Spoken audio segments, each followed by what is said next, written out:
Oh yes, it's me. I'm back. Married at First Sight UK. Episode 7, Part 1. So the couples are all back in the UK, all starting off their new married life. Not keen on the apartments. To be honest, they're tiny. The bedrooms are tiny, the beds are tiny, the wardrobes are tiny. Now, these people don't know each other yet. Now they're going to have to live virtually on top of each other. This is going to be a little claustrophobic for a lot of people. We're going to have to see how each couple pans out. This is definitely going to be a tester for all of these guys. We're also going to be able to find out the strengths and weaknesses of couples within the household. All the usual life skills. This is where we're going to see the tester. Also, with them living together, you're also going to find out the habits of some people, plus the likes and dislikes. Fast forward.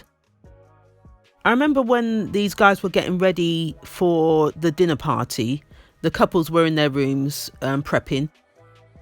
Marilyse asked Frankie, what are the chances that all these couples are going to be happy like we are? Frankie's response was, there'll be some that will be happy. There'll be some that will be unhappy, but put on the faces that they are happy.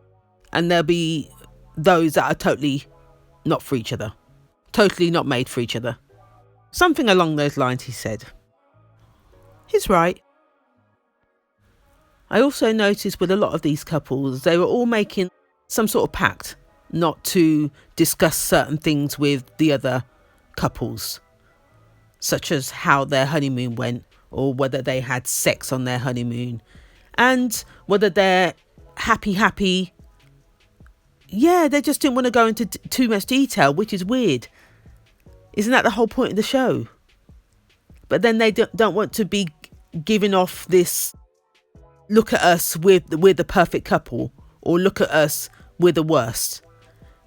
It was, I found that a little strange. Yeah, especially when you're coming into a show like this. When you're married in real life, everyday marriages, we all know we work as a team. So what you put on in front of people is, a lot of the time, maybe a facade. A lot of these marriages aren't happy. But then there's a lot that are.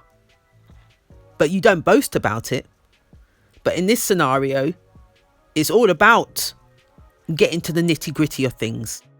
So the whole point of you opening up about what's been going on is to find resolutions and find what works, what doesn't work. Where do we go from here? Or that couple ain't going to work because of this and this. Or they work because of this and this.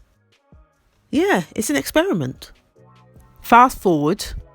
On the drive to the dinner party, you could tell already which couples were quite separate. Yep. We've got Jordan and Alexis. We've also got Megan and Bob. Now, I'm surprised at those two. I was really rooting for those two. I really was. But Megan's, she's let me down. I don't know what went wrong there, but then, yes, we do. We saw the honeymoon. Yes, we do. But, she's let me down. Anyway, the rest of the couples were quite lovey-dovey, very happy-go-lucky.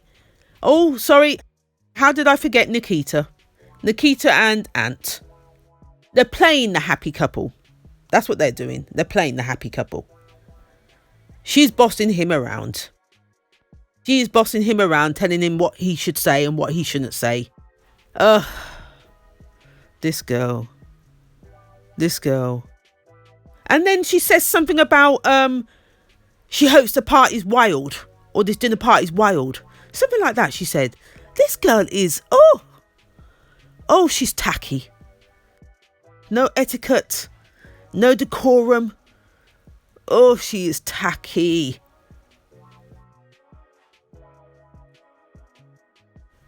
There was a point on the drive to the dinner party where Bob asked Megan the question in regards to, do you think this dinner party will make or break us? And she was very much straight, blunt, yes. I was like, oof. I thought you were a gentle soul when I first met you. Oh, you're showing a different side that I don't like. You really are. You really are. When they came out of the taxi now, when the camera was on her, she said something like she can't wait to find out how the rest of the couples have got on. She's hoping it doesn't work out for them, then she don't feel bad. Something like that, she said. And then she said, oh, I hope it doesn't sound too spiteful. I was like, wow. Oh, you really are catty. I misjudged you. Just to come off topic, I must form an opinion on the outfits they were wearing, Bob and Megan. I'm trying to work out who dressed who here. He looked like he was performing on stage, going to perform some sort of magic show. Bob, the jacket. No.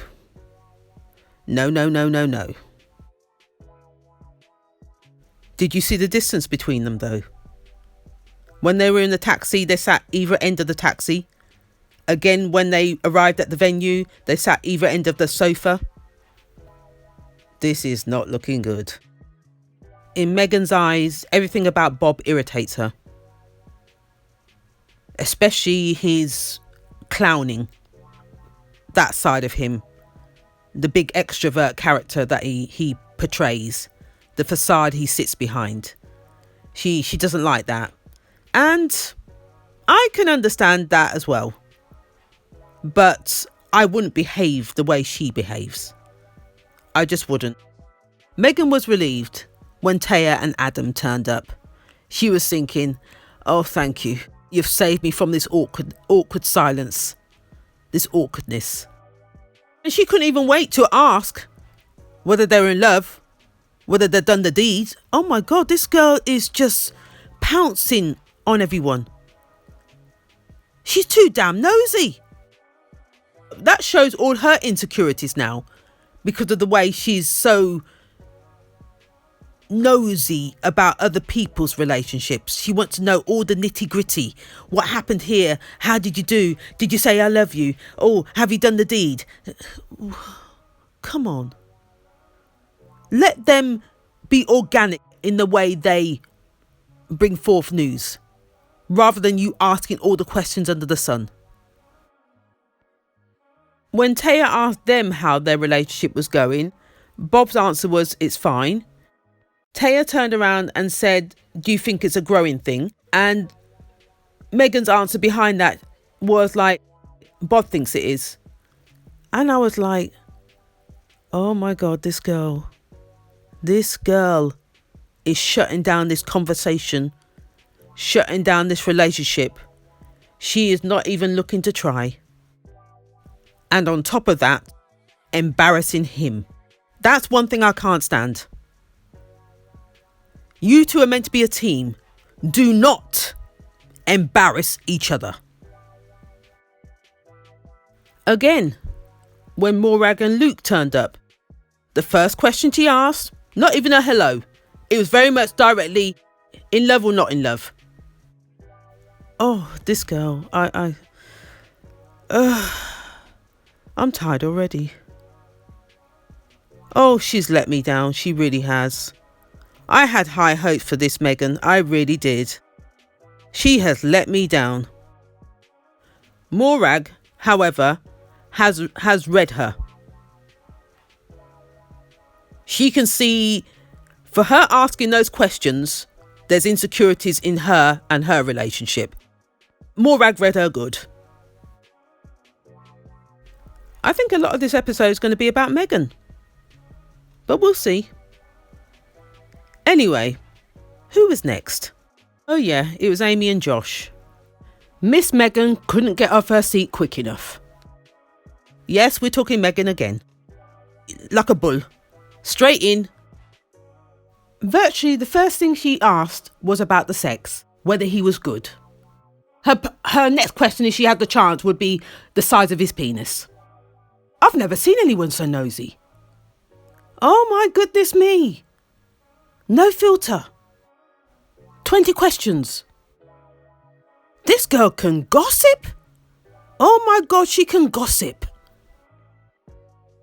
And then when Amy was asking about her relationship, as in Megan and Bob's relationship, we saw Bob clowning over in the corner there somewhere.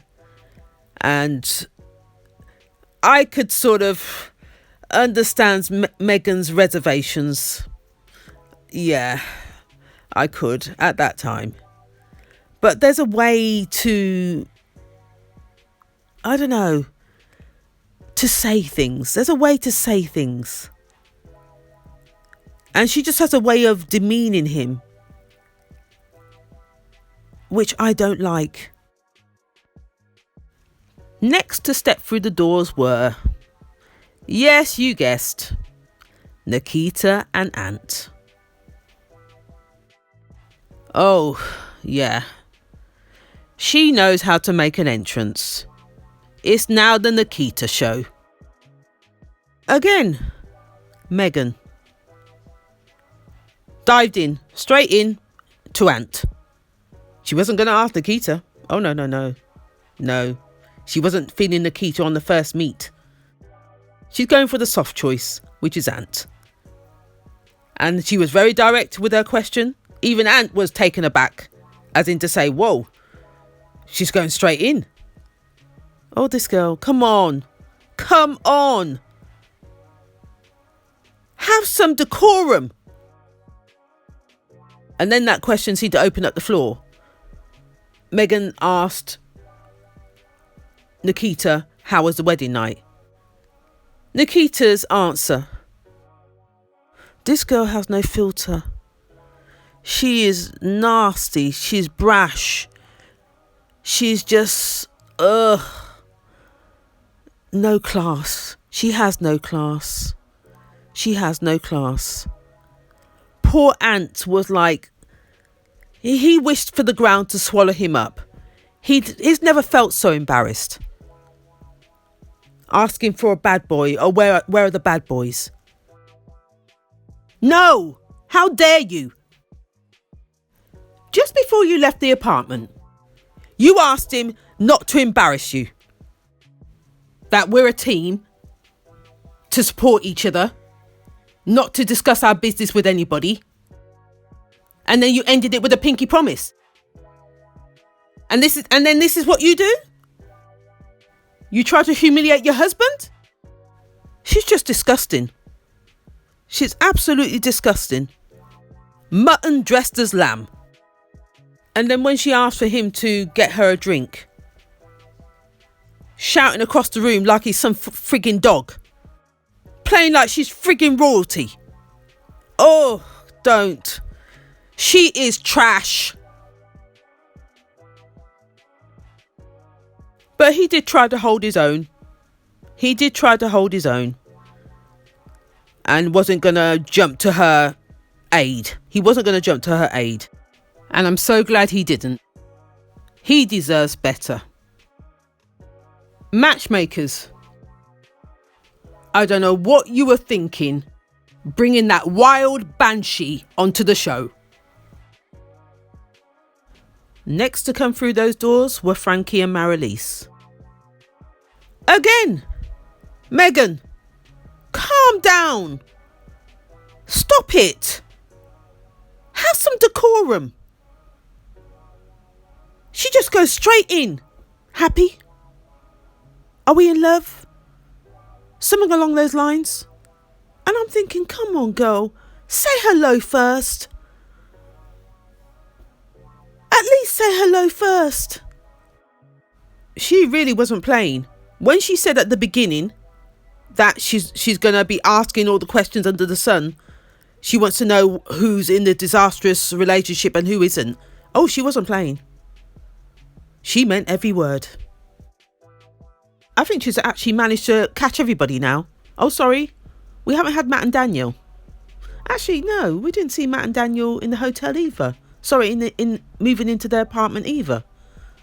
Oh, something's happened there. I'm not too sure what. We're going to probably find out as the show carries on.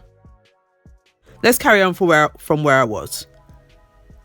The next thing she does, Miss Megan, she starts getting overwhelmed. She's overwhelmed now because she sees everybody happy.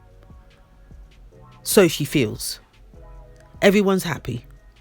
Now she's looking at herself and Bob's relationship and thinking, why can't I have that? Why can't I have that? I can understand.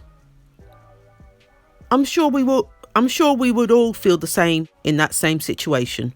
I just feel she's gone around it the wrong way. It maybe wouldn't have had the same dramatic impact on her if she had just let it be organic in the way the conversations rolled. Instead, she was the one, like a bull in a china shop, straight in with the questions. Happy, not happy. In love, not in love. Have you had sex? What's the sex like? Oh, God, come on. If she had just been, like I said, very organic with the conversations and let just things flow, that overwhelmingness may have come later on rather than right at the beginning. She brought that upon herself. Yep, last but not least, Jordan and Alexis. The two of them came in quite happily. They weren't holding hands though, as we all know. If I do recall, I think it was again Megan that asked Alexis, how are things? And before Alexis could even answer, Morag had already picked up that things weren't well. Alexis, poor girl, as we saw, she was trying to hold a lot in. Her face says 1,000 words. It was soon after that Alexis introduced Nikita to Jordan. Woo! Oh, my goodness me. If I could shake Jordan's hand at that time, when he came out with what he said, he took the words right out of my mouth.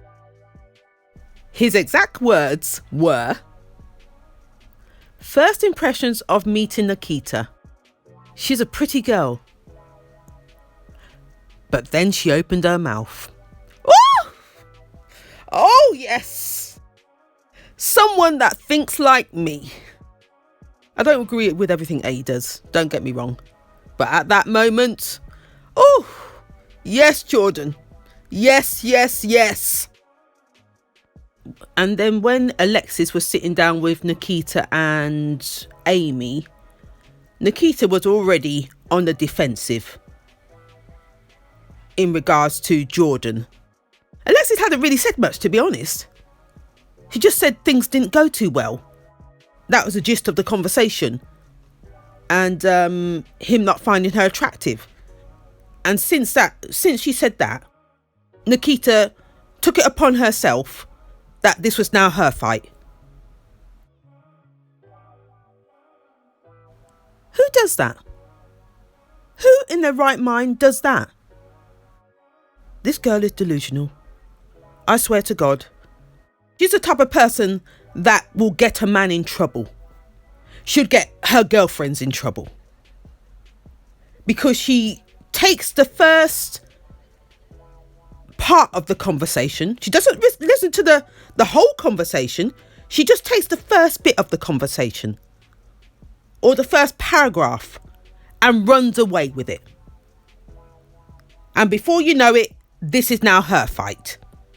And in that situation, she's going to expect Ant to back her up. Ant hasn't got a frigging clue what's going on. But she would expect Ant to back her up. Let me put it like this. If you behave like a man, I'm talking about women. If you behave like a man expect the reactions of a man when it comes to the repercussions. There's a point where Jordan and Josh, they were sitting down talking, and they were talking about they have to work at the relationships now because they are now married and there is no running away from it. It's not easy to run away now. They have to work at it. And that's exactly what a marriage is about. Compromise, working together as a team. The next conversation we saw was Alexis with Amy and Megan.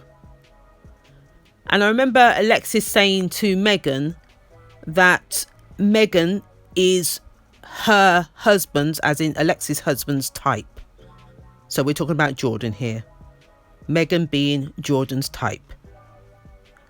Megan was a little confused because she thought she was talking about her and Bob. But then Amy corrected her. And she was like, ooh. She's quite shocked by it. But when talking to the camera later, she did turn around and say that she did find Jordan attractive. He definitely is her type. But at the same time, Alexis is her girl and she wouldn't tread on her toes. We're going to have to see how this pans out. It was not long after that conversation that dinner was served. So I'm going to leave this review here. I'm going to come with a part 2 in regard to the dinner party itself. So if you've liked what you've heard so far, please like, comment and subscribe, and I'll see you next time.